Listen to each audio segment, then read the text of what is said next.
আসসালামু আলাইকুম, কেমন আছেন? আশা করি সবাই ভালো আছেন। আমাদের রাতে রান্না মাছ রান্না। আমি কি মাছ চিনি না এটা। আর হচ্ছে যে লাউ রান্না, ডিম দিয়ে চিংড়ি মাছ, কচুলতি ভাজি করছে, কচুলতি রান্না করছি। অনেক রাতের খাবার আমাদের, রাতে খাবো। তো আমরা মানুষ বেশি না, মানুষ অল্প, তো রাতেও খাবো, বাঁচলে দুপুরে খাবো, আর যদি না হয় আবার রান্না করতে হবে আর কি।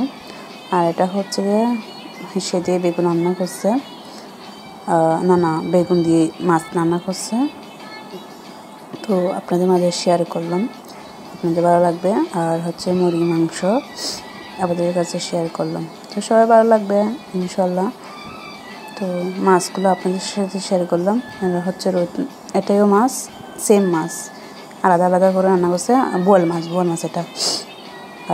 আর প্রথম মাছটা আমি জানি না কী মাছ, তাই বলতে পারতেছি না। তো সবাই ভালো থাকবেন, আল্লাহ হাফেজ। আমি তেমন সুন্দর করে কথা বলতেও পারি না, আমার জন্য একটু দোয়া করুন। সবাই ভালো থাকবেন, আল্লাহ হাফেজ, আসসালামু আলাইকুম।